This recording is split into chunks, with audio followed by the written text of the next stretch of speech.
जोहार साथियों, आर्या सक्सेस मंत्र में आपका बहुत बहुत स्वागत है। हम लोग इस वीडियो में कंप्यूटर नॉलेज के बारे में पढ़ेंगे, जिसमें टॉप 20 क्वेश्चन रहेगा जो कि प्रीवियस ईयर क्वेश्चन है जेएसएससी सीजीएल का, यानी सचिवालय झारखंड सचिवालय 2016 में जो एग्जाम हुई थी उसी में जो क्वेश्चन पूछा गया था 20 क्वेश्चन, उसी का हम लोग लेकर आए हैं ये सेशन, जिसमें जो कि बहुत इंपॉर्टेंट, क्योंकि कंप्यूटर नॉलेज से आपका जो है ना सीजीएल में 20 मार्क्स का एग्ज़ाम में रहेगा ही। और 20 मार्क्स बहुत बड़े मायने हैं आपका कटअप को, आपका स्कोर को बढ़ाने में। इसलिए कंप्यूटर को ईजिली नहीं लेना है, क्योंकि आपका स्कोर को बढ़ाने में इसका बहुत बड़ा योगदान रहेगा, क्योंकि 20 क्वेश्चन है, बहुत बड़ा मायने है और इतना भी आसान नहीं पूछा जाता है। थोड़ा सा तो मॉडरेट, इजी टू मॉडरेट पूछा जाता है, तो मॉडरेट में क्वेश्चन आपका कटअप में बढ़ाने में बहुत बड़ा योगदान रहेगा। इसलिए आप कंप्यूटर का भी आज से क्लास स्टार्ट हो रहा है, इसलिए आप हर एक क्लास को देखते रहिए, ताकि आपका कोई भी एग्ज़ाम में क्वेश्चन ना छूटे और आपका 100% तैयारी हो जाए। तो चलिए आज का सेशन शुरू करते हैं, जो कि ये जो है ना, ये जेएसएससी सीजीएल प्रीवियस ईयर का क्वेश्चन है जो कि 2016 में पूछा गया था। तो चलिए शुरू करते हैं तो पहला क्वेश्चन से। तो पहला क्वेश्चन बोला कि निम्नलिखित में से कौन सा एक निवेश युक्ति है। निवेश युक्ति मतलब इनपुट यूनिट, ठीक ना। तो ऑप्शन में दिया हुआ है आपका पास 4, और आप लास्ट में हमको बताइए कि आप कितना क्वेश्चन सही किए, तो कमेंट बॉक्स में ज़रूर बताइएगा। 20 क्वेश्चन है, तो सबसे पहले तो अपने खुद से बनाने की कोशिश कीजिएगा, बाद में आंसर मिला लेना है।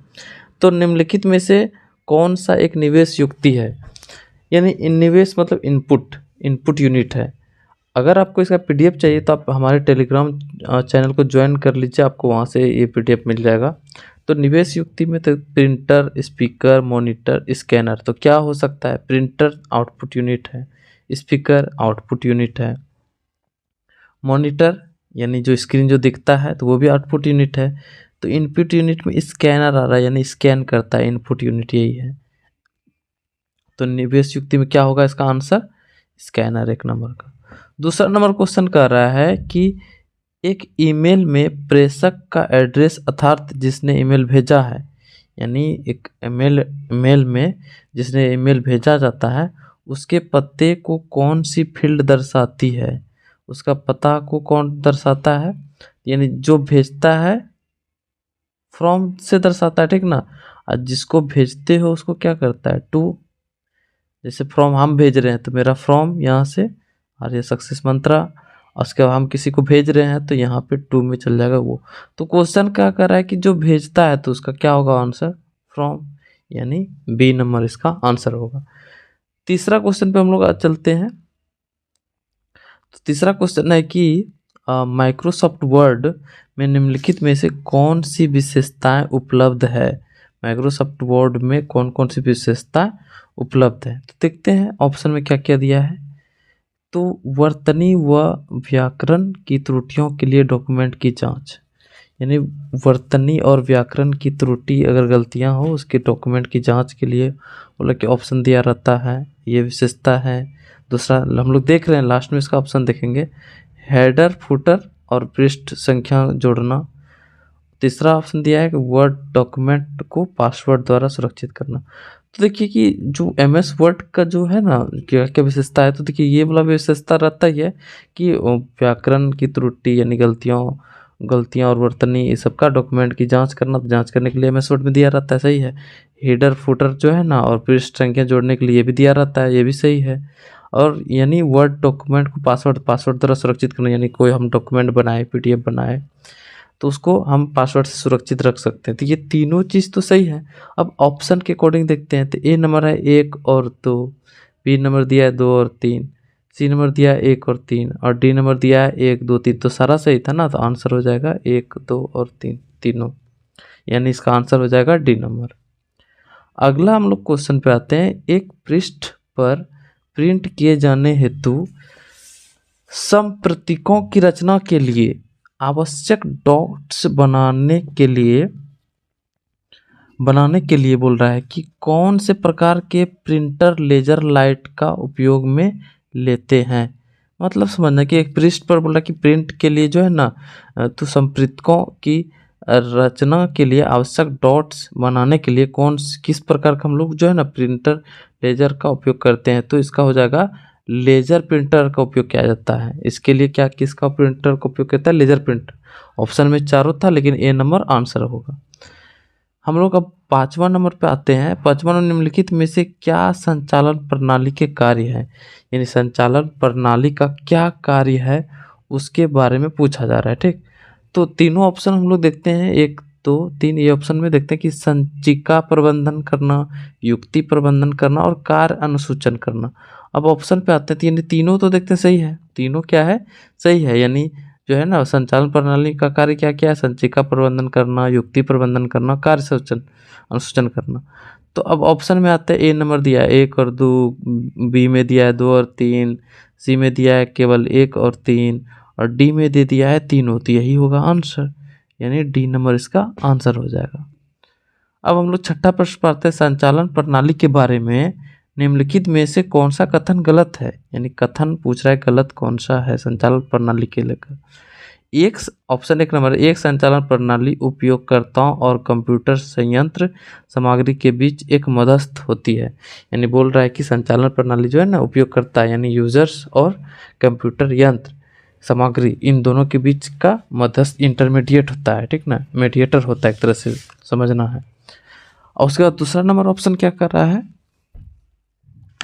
दूसरा नंबर कह रहा है कि एक संचालन प्रणाली जो है ना, उपयोगकर्ताओं को एक ऐसा माहौल प्रदान करता है जिसमें उपयोगकर्ता आसानी से और कुशलता प्रोग्रामों को निष्पादित कर सकता है। यानी संचालन प्रणाली उसको कहते हैं जिससे क्या होता है कि यूजर को एक ऐसा माहौल प्रदान किया जाता है जिसमें यूजर्स आसानी से जो है ना, कुशलता से प्रोग्राम को निष्पादित कर सकता है, यानी एडिट कर सकता है। ये बी नंबर था। सी नंबर बोला कि एक संचालन प्रणाली स्मृति यानी मेमोरी, प्रोसेसर, युक्ति, सूचना और सूचना जैसे संसाधनों और सेवाओं का आवंटन को नियंत्रित करता है। ये भी है। एक संचालन प्रणाली हार्डवेयर को प्रबंध नहीं करता है, यानी मैनेजमेंट, हार्डवेयर का मैनेजमेंट नहीं करता है। ये 4 ऑप्शन है, तो इसका आंसर हो जाएगा डी नंबर। यानी डी नंबर जो है संचालन प्रणाली हार्डवेयर को प्रबंध नहीं करता है। ठीक, तो इसका डी नंबर होगा आंसर। कितना आपका सही हो रहा है आप कमेंट बॉक्स में ज़रूर लिखिएगा। 7वां नंबर क्वेश्चन पे हम लोग आते हैं। विंडो 8 में एक विंडो में या डेस्कटॉप पर स्क्रीन तत्वों के माध्यम से साइकिल करने के लिए निम्नलिखित में से कौन सी लघु रीति कुंजी का प्रयोग की जाती है, यानी रिसाइकल करने के लिए आप कौन सी यानी लघु रीति कुंजी का उपयोग करेंगे? तो ऑप्शन में 1 नंबर F4, दूसरा है F5 होगा यहाँ पे, F5, F6 और F7। तो इसका आंसर हो जाएगा F6 का उपयोग किया जाता है रिसाइकल करने के लिए। लघु रीति कुंजी क्या है? F6, यही होगा, सी नंबर इसका आंसर होगा। अब हम लोग 8वें क्वेश्चन पर आते हैं कि कौन सा निर्गम युक्ति एक पेन का उपयोग कर कंप्यूटर से प्राप्त समादेशों के आधार पर एक कागज पर चित्र बनाया जाता है। इसका ऑप्शन जो दिया हुआ है, drum plotter, inkjet printer, scanner और एक दिया है मॉनिटर। तो इसका आंसर जो होगा ए नंबर इसका आंसर होगा, ड्रम प्लॉटर। ड्रम प्लॉटर का उपयोग करके हम लोग क्या कर सकते हैं, युक्ति का एक पेन का उपयोग कर कंप्यूटर से प्राप्त समादेशों के आधार पर हम लोग कागज पर चित्र बना सकते हैं इससे। 9वां प्रश्न पर विंडो 10 में, याद रखना विंडो 10 में बोल रहा है कि खुले अनुप्रयोग यानी ओपन एप्स एप्लीकेशन के बीच स्विच करने के लिए निम्नलिखित में से कौन सी लघु रीति प्रयुक्त किया जाता है। तो विंडो 10 में बोल रहा है कि यानी ओपन एप्लीकेशंस के बीच स्विच करने के लिए तो किसका हम लोग उपयोग कर सकते हैं इसके लिए। नेक्स्ट प्रश्न है 10वां नंबर क्वेश्चन है कि आपके भौतिक कंप्यूटर यानी जो दिखता है हमको कंप्यूटर का जो पार्ट्स, उस भौतिक कंप्यूटर के अंदर एक आभासी कंप्यूटर चलाने की अनुमति आपको निम्नलिखित में से कौन सा प्रोग्राम देता है। ऑप्शन में दिया हुआ है VMware, Photoshop, Microsoft word, SQL server. तो ये सब चारों ऑप्शन में इसका ऑप्शन जो है ना, ए नंबर ऑप्शन सही होगा, VMware ही जो है ना हमें कंप्यूटर के अंदर एक आभासी कंप्यूटर चलाने की अनुमति हमें देता है। ये एक प्रोग्राम है, ठीक ना, याद रखना है VMware क्या एक प्रोग्राम है। 11वां नंबर प्रश्न पर आते हैं कि कौन सी संचालन प्रणाली बहु रियल टाइम अनुप्रयोग और बहु उपयोगकर्ताओं की सेवा करने के लिए एक केंद्रीय संसाधक का उपयोग करता है। तो batch operating system, time operating system, distributed operating system, network operating system. तो इसका आंसर जो हो जाएगा सी नंबर, इसका आंसर होगा डिस्ट्रीब्यूटेड ऑपरेटिंग सिस्टम। यानी डिस्ट्रीब्यूटेड ऑपरेटिंग सिस्टम ही क्या करता है, बहु रियल टाइम अनुप्रयोग और बहु उपयोगकर्ताओं की सेवा करने के लिए एक केंद्रीय संसाधक का उपयोग करता है। अब हम लोग 12वां प्रश्न पर आते हैं, निर्गम युक्ति यानी आउटपुट यूनिट। आउटपुट यूनिट में संदर्भ में बोला कि एलईडी का क्या कार्य है, यानी एलईडी लाइट इमिटिंग डायोड का क्या कार्य है। एक नंबर ऑप्शन दिया लाइट एग्जॉटिव डायग्राम, सैनी emitting display, light emitting diode. तो यही तो लाइट इमिटिंग डायोड का वर्क करता है। तो सी नंबर इसका आंसर हो जाएगा। चलिए अब हम लोग 13वां प्रश्न पर आते हैं। विन्यास योग संगणन संसाधनों के सभाजित पूल को सुविधाजनक मांग पर नेटवर्क अभिगम योग्य बनाने वाले एक मॉडल को क्या कहते हैं, जिसको शीघ्रता से प्रबंधित किया जा सकता है और न्यूनतम प्रबंधन प्रयास या सेवा प्रदाता अंतःक्रिया के साथ निर्मुक्त किया जा सकता है। एक नंबर ऑप्शन है computing, LOT, big data, mobile computing. तो ये चारों ऑप्शन है, तो इसका आंसर जो होगा ऑप्शन यहाँ पे क्लाउड कंप्यूटिंग होगा, यानी ए नंबर इसका आंसर होगा क्लाउड कंप्यूटिंग। ऑप्शन गलत दे दिया है, CLOUD क्लाउड कंप्यूटिंग, COMPUTING। तो इसका आंसर हो जाएगा क्लाउड कंप्यूटिंग, ए नंबर इसका आंसर हो जाएगा। हम लोग अब 14वां प्रश्न पर आते हैं। विंडो 8 में बोल रहा है कि सक्रिय विंडो को रिफ्रेश करने के लिए निम्नलिखित में कौन सी लघु कुंजी का उपयोग करेंगे। रिसाइकल के लिए अभी हम थोड़ा देर पहले ही बताए थे, रिसाइकल के लिए F6 प्रयोग करेंगे। यहाँ बोला रिफ्रेश करने के लिए, तो रिफ्रेश करने के लिए याद रखना है कि F5, FS नहीं F5, यानी F5 का प्रयोग किया जाता है। अब हम लोग 15वां प्रश्न, लॉलीपॉप के बाद एंड्रॉयड संचालन प्रणाली का नवीनतम वर्जन निम्नलिखित में से कौन सा है। तो ऑप्शन में किटकैट दिया है, मार्शमेलो दिया है, आइसक्रीम सैंडविच दिया है, जेलीवेन। तो इसका आंसर हो जाएगा मार्शमेलो, यानी मार्शमेलो किटकैट, यानी इसके बाद यानी लॉलीपॉप के बाद नवीनतम वर्जन यही आया है, मार्शमेलो। अगला हम लोग देखते हैं 16वां नंबर प्रश्न है कि विंडो 8 में स्क्रीन के सबसे ऊपरी भाग या सबसे निचले भाग तक डेस्कटॉप विंडो को विस्तृत करने के लिए निम्नलिखित में से कौन सी लघु रीति प्रयोग किया जाता है। समझना है क्वेश्चन को। विंडो 8 में बोला कि स्क्रीन को सबसे ऊपरी भाग या फिर सबसे निचली भाग तक डेस्कटॉप विंडो को विस्तृत करने के लिए कौन सी लघु रीति प्रयोग करेंगे। तो एक नंबर ऑप्शन दिया विंडो प्रतीक चिन्ह कुंजी और plus shift plus up arrow, ठीक। दूसरा ऑप्शन दिया विंडो प्रतीक चिन्ह कुंजी plus shift plus down arrow. तीसरा विंडो प्रतीक चिन्ह कुंजी अप एरो, और विंडो डी नंबर दिया ऑप्शन में विंडो प्रतीक चिन्ह कुंजी एरो, ठीक। तो इसका आंसर हो जाएगा ए नंबर ऑप्शन हो जाएगा कि इसके लिए जो है ना विंडो प्रतीक चिन्ह कुंजी plus shift plus up arrow दाबेंगे तो उससे क्या होगा कि सबसे ऊपरी भाग या फिर सबसे निचली भाग तक का डेस्कटॉप विंडो पूरा विस्तृत दिखाई देने लगेगा आपको।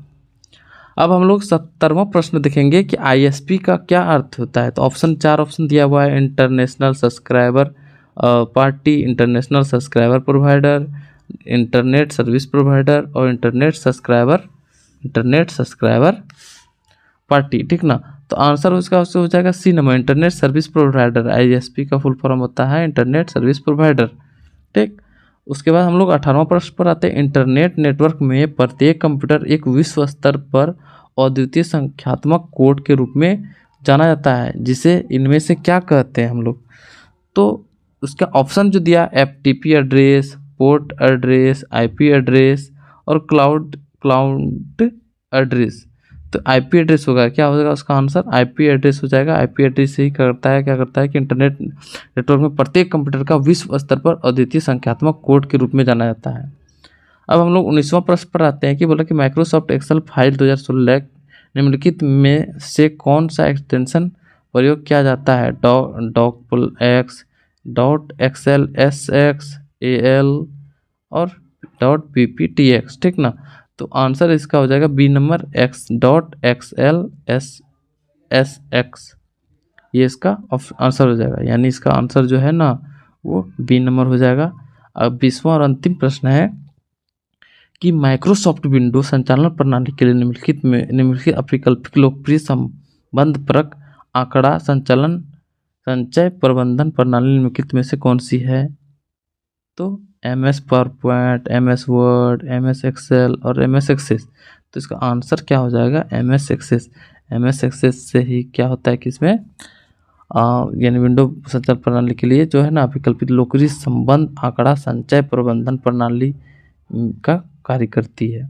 ये था टॉप 20 क्वेश्चन जो कि 2016 के CGL एग्जाम में आया था। तो आने वाले जो CGL एग्जाम है इसके लिए तो ये बहुत ही इंपॉर्टेंट है और इसी तरह का क्वेश्चन एग्जाम पूछा जाए, याद रखना है। और आप जो तैयारी करोगे इसी तरह के क्वेश्चन का तैयारी करना, आपका 100% है कि 20 में 20 मार्क्स आएगा। तो फिर से हम लोग अब सेट प्रैक्टिस लेकर आएंगे इसका कंप्यूटर का, तो इसलिए आप हर एक वीडियो से बने रहिए। अगर आप चैनल को सब्सक्राइब नहीं किए चैनल को सब्सक्राइब कर लीजिए। तो वीडियो को यहीं समाप्त करते हैं, फिर से नए वीडियो के साथ फिर हाजिर होंगे। तब तक के लिए हंसते रहिए, मुस्कुराते रहिए। जय हिंद।